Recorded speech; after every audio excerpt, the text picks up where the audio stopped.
A atração a seguir é recomendada para todas as idades.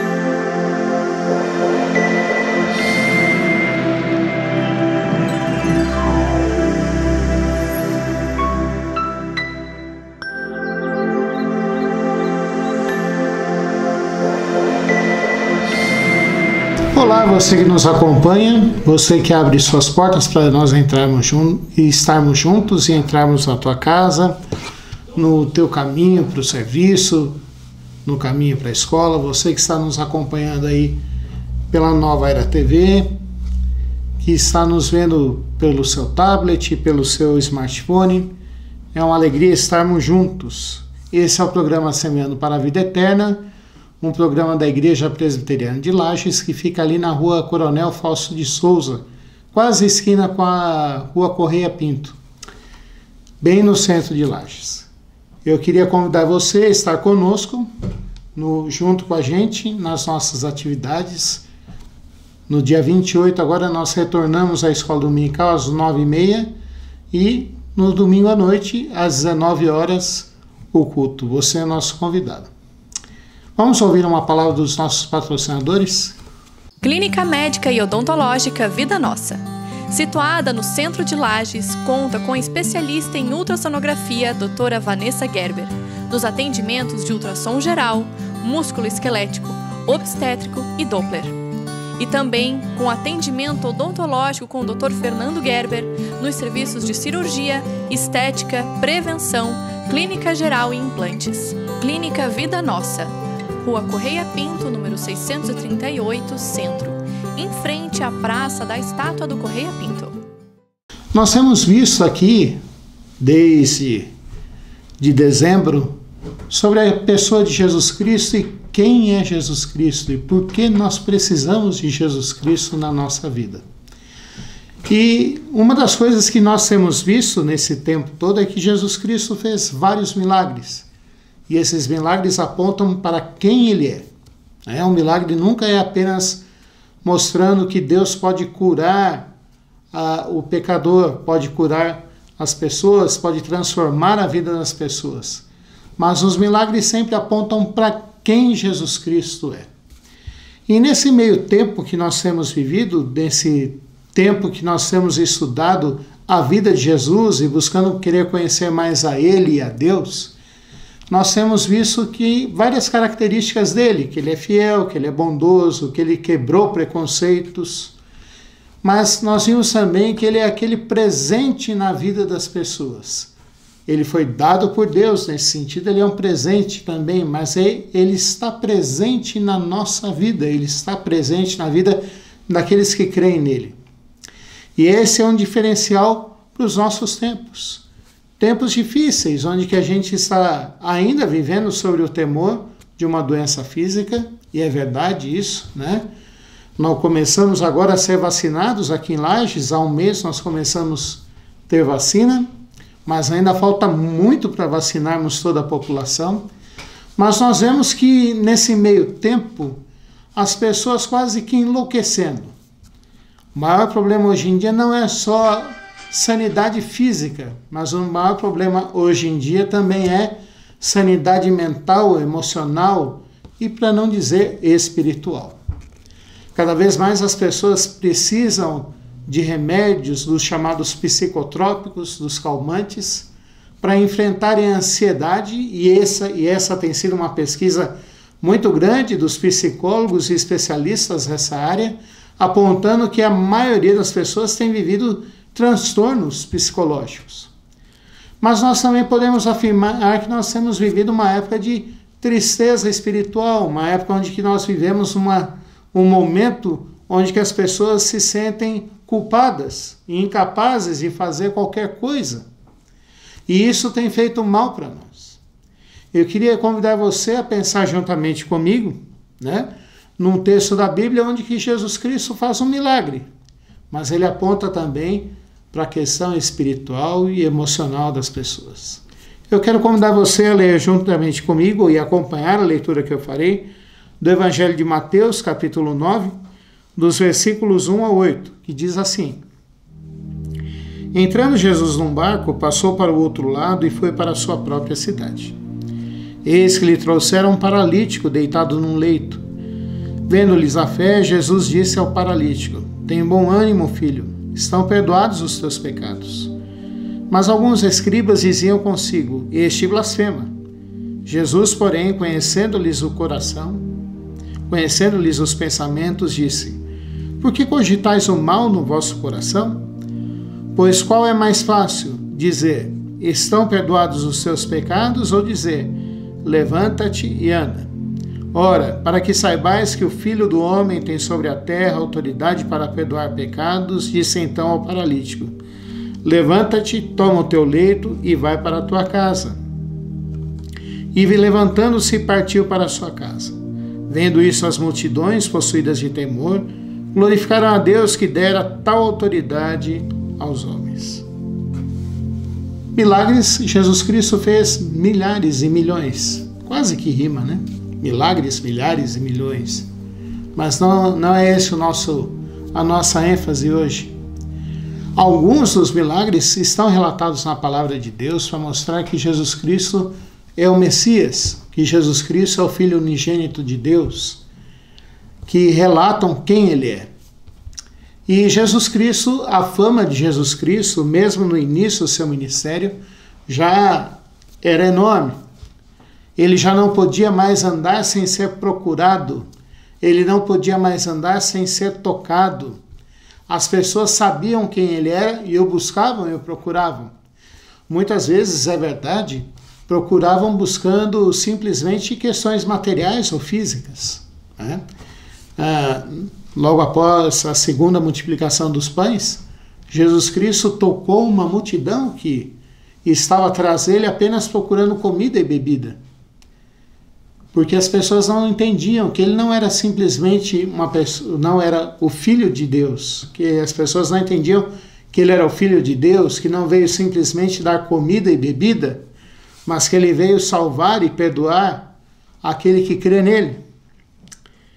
E Jesus Cristo voltou para a sua cidade que ele cresceu, de Cafarnaum, lá na Galileia, onde ele viveu por muito tempo, perto de Nazaré, na região de Nazaré.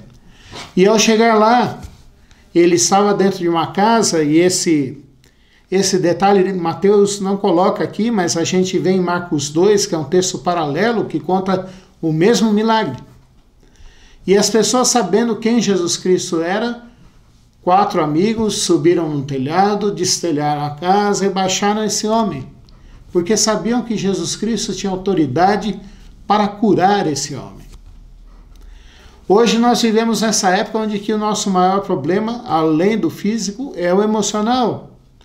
É a nossa parte intelectual, é a nossa parte espiritual. Mas naquela época as pessoas ainda não entendiam isso plenamente. As pessoas buscavam a Jesus simplesmente para serem curadas física, no aspecto físico. Baixaram ali, Jesus Cristo viu a fé daqueles homens e viu a fé daquele rapaz que estava para ser curado. Se hoje em dia há uma luta dentro da nossa sociedade para incluir os portadores de necessidades especiais, né? Hoje em dia a gente não chama mais uma pessoa de deficiente físico, mas a gente chama a pessoa de portador de necessidade especial, né? De locomoção. Há uma luta para fazer rampas, a gente vê a prefeitura brigando para que as calçadas sejam acessíveis, para que os locais comerciais sejam acessíveis. Imagine há 2000 anos atrás como era isso. As pessoas pouco se importavam com o paralítico. Ouso dizer que naquela época não havia cadeira de rodas, então quem era paralítico vivia uma vida enclausurada dentro de casa, ou se arrastava pela rua. E Jesus Cristo curou aquele homem. Mas Jesus Cristo curou aquele homem de uma maneira muito especial. Ele falou: os teus pecados estão perdoados. Ele mesmo, mais para frente, vai relatar e vai mostrar. Ele poderia ter falado: pega o teu leito, levanta e anda. Mas ele quis mostrar que ele tinha maior autoridade do que isso. E essa palavra, os teus pecados estão perdoados, trouxe um grande problema para alguns homens que estavam ao redor dele. Porque para alguns dos discípulos, eles ainda não, dos discípulos e para algumas pessoas que estavam junto com ele, eles não viam a Jesus Cristo como o Filho de Deus. Eles viam a Jesus Cristo como um homem enviado por Deus, com autoridade. Nós vimos no início de dezembro que Jesus Cristo cuidou e falou com João Batista, que foi o último grande profeta enviado por Deus. Nós vimos que eles respeitavam a Nicodemos. Nós vamos ver mais para frente que eles respeitavam a Gamaliel, que era um grande mestre. Mas eles não entendiam Jesus Cristo como sendo o Filho de Deus. E a hora que ele falou, os teus pecados estão perdoados, Jesus Cristo reivindicou para si a sua divindade. Nós vamos ver, e lendo o Evangelho, nós vemos que Jesus Cristo em nenhum momento reivindicou para si a sua glória.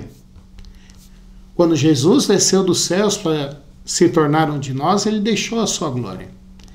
Mas ele não deixou a sua divindade. Ele não deixou sua característica mais essencial, que é ser o Filho unigênito de Deus. Porque se ele deixasse isso de lado, ele não seria o nosso Salvador. Ele não seria o nosso Redentor. Ele seria apenas um profeta, um político, um revolucionário, um grande mestre, alguém que veio transformar e mudar a sociedade. Mas Jesus Cristo reivindica para si a sua divindade. Quando eu penso nisso, eu penso que nós não podemos deixar de lado, no nosso jeito de pensar e na nossa fé, deixar de pensar e deixar de lado a divindade de Jesus Cristo. Quando eu faço uma separação muito grande entre Jesus Cristo, o homem, e Jesus Cristo, o Deus, e não uno essas duas coisas, eu entro num problema sério de compreensão. Eu entro num problema sério de fé. Eu entro num problema sério de que a minha fé agora vai ser uma fé capenga. Não sei se você já parou para pensar sobre isso, mas quando falta essas duas coisas na minha fé, eu deixo de lado partes essenciais da salvação que Jesus Cristo nos dá, da pessoa de Jesus Cristo. Bom, os escribas que estavam junto com Jesus Cristo, os judeus estudiosos que estavam junto com Jesus Cristo, se ofenderam porque falaram assim: só quem pode perdoar pecados é Deus. Eles entenderam o que Jesus Cristo falava, mas ao mesmo tempo que entenderam, eles rechaçaram. Porque para eles, o Salvador, o Messias, que é esperado até hoje pelos judeus, já teria que vir glorioso. Mas Jesus Cristo veio e mostrou que ele veio servir, que ele veio cuidar do seu povo, que ele veio trazer consolo, que ele veio para os que estavam doentes. E o maior problema daquela pessoa, e nós como humanos, como seres humanos, como pessoas, não é o nosso aspecto físico. Porque por mais que o nosso físico seja restaurado, nós sabemos que um dia nós morreremos.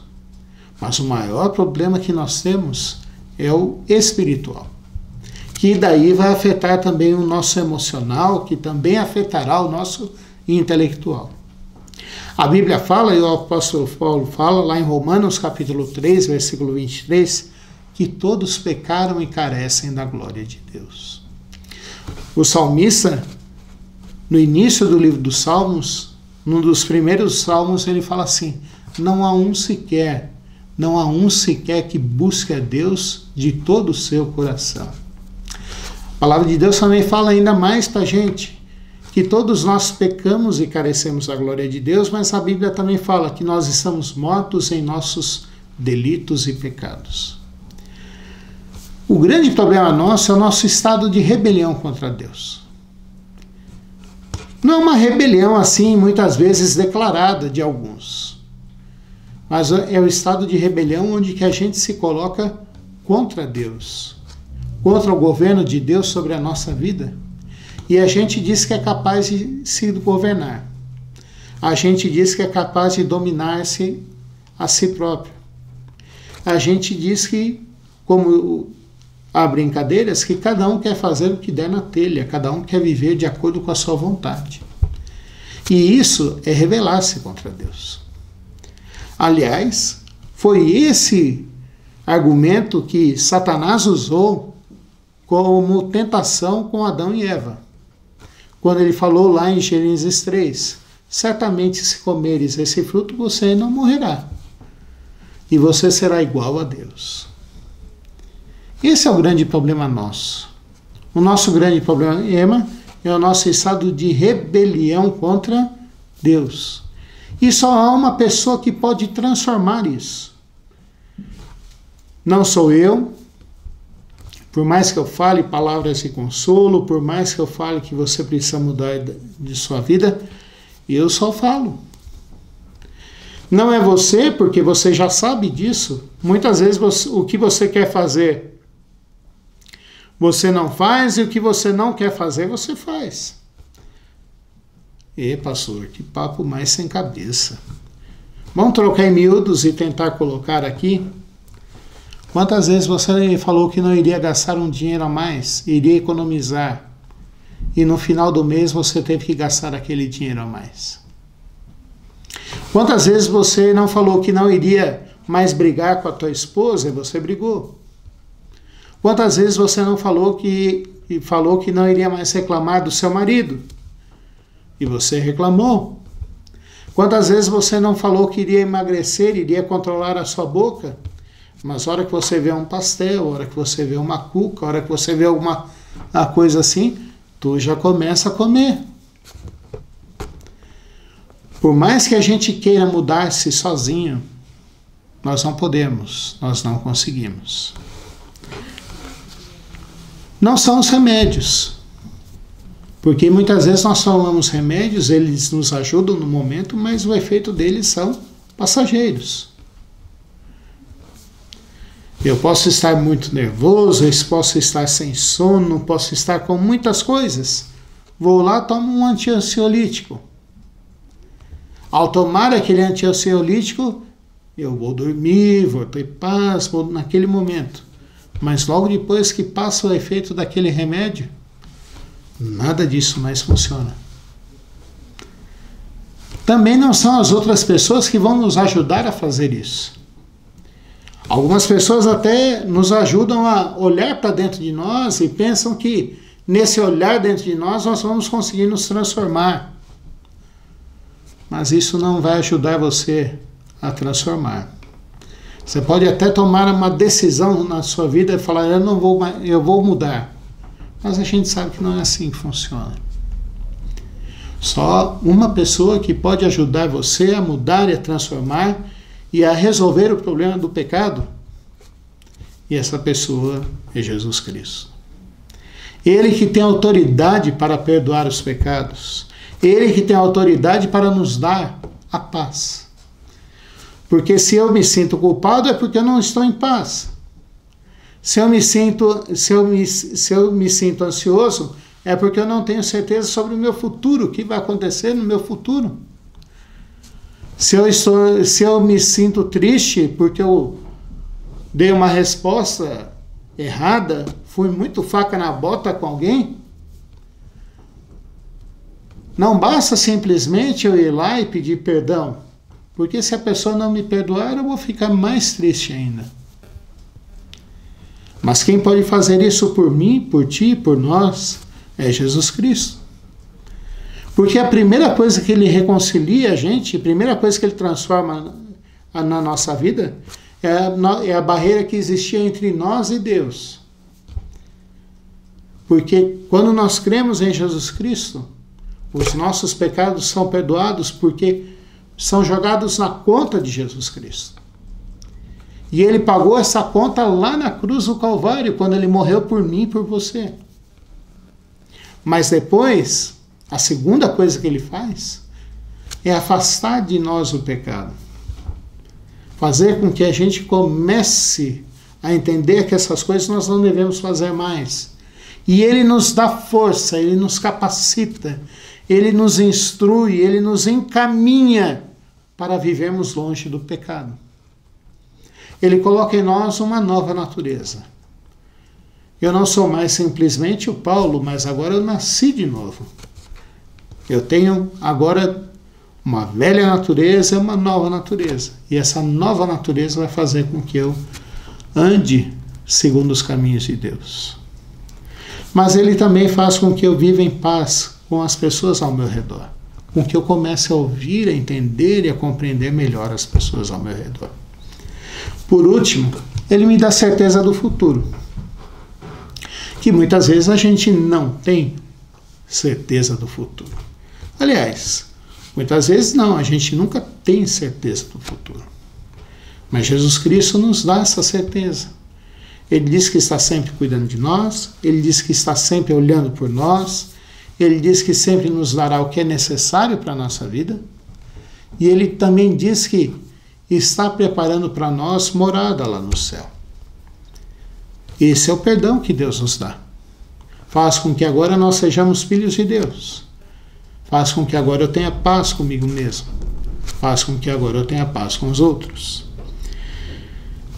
Jesus Cristo, para demonstrar isso, que Ele tinha autoridade para perdoar pecados, mesmo que as pessoas ao seu redor não entendessem isso, Ele fala assim: levanta, toma o seu leito e vai para a tua casa. A cura física foi simplesmente uma demonstração de que Jesus Cristo tinha curado aquele homem espiritualmente. Eu quero aplicar essa mensagem aqui para nós hoje. Talvez você esteja aí com uma dor de dente, talvez você esteja aí com um calo encravado, talvez você esteja sendo tratado de câncer, talvez você esteja aí se recuperando da Covid-19 e você esteja falando assim: o meu maior problema é físico.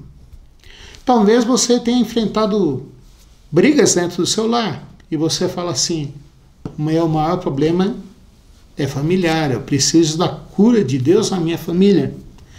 Talvez você esteja ansioso e fala assim: não, eu preciso que Deus me dê proventos, eu preciso que Deus providencie sustento na minha vida. Mas nada disso é o maior problema que você tem. O maior problema que você tem hoje na sua vida, se você ainda não crê em Jesus Cristo, são os seus pecados e o seu estado de rebelião contra Deus. De querer se autogovernar e dizer que não depende de Deus. Jesus Cristo veio para morrer e para transformar a sua vida. Que você pense nisso logo depois de ouvir esse programa e essa mensagem, que você medite nessas coisas e que você entenda que mesmo que as pessoas ao redor digam que Jesus Cristo não tem poder para transformar a tua vida, Ele tem. Basta você crer nele de todo o seu coração. E Ele pode te dar uma nova vida, uma vida eterna e uma vida cheia de esperança. Vamos orar? Senhor, nós vimos e meditamos aqui na Tua Palavra, Pai Santo, o milagre que Jesus Cristo fez curando um paralítico em Cafarnaum, Pai. Nós queremos Te implorar e Te suplicar que o Senhor também perdoe os nossos pecados como o Senhor perdoou lá daquele paralítico, Pai Santo. Como o Senhor transformou ele internamente, espiritualmente, que o Senhor também nos transforme, Pai Santo. Que o Senhor faça com que nós nasçamos de novo e vivamos para a Tua honra e Tua glória, Pai. Abençoa os meus amados que estão aqui acompanhando este programa, que eles sintam-se abençoados por Ti, Pai Santo, e confrontados por Ti. E que eles, ao ouvir essa mensagem, queiram saber mais de quem é Jesus Cristo e como Jesus Cristo pode transformar e perdoar a vida deles, Pai. Essa é a nossa oração, Senhor Deus, em nome de Jesus Cristo. Amém. Quero reforçar o convite para você estar lá na nossa igreja. Aos domingos, às 9h30 da manhã, na escola dominical, e à noite, às 19 horas. Que Deus te abençoe, que Deus te guarde, que você crê em Jesus Cristo.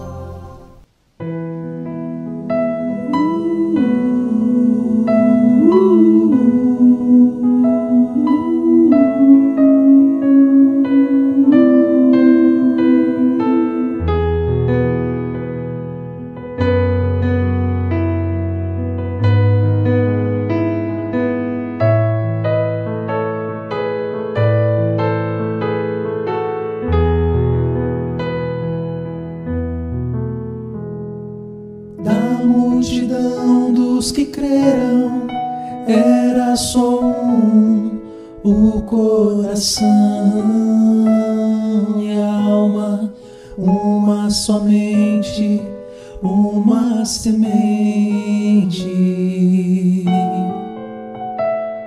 somente uma esperança brotando dentro da gente. Nosso era o pão cada dia, nosso era o vinho, santa folia. O que se parte, reparte a própria vida. Galho ligado à parreira, vida em comum verdadeira.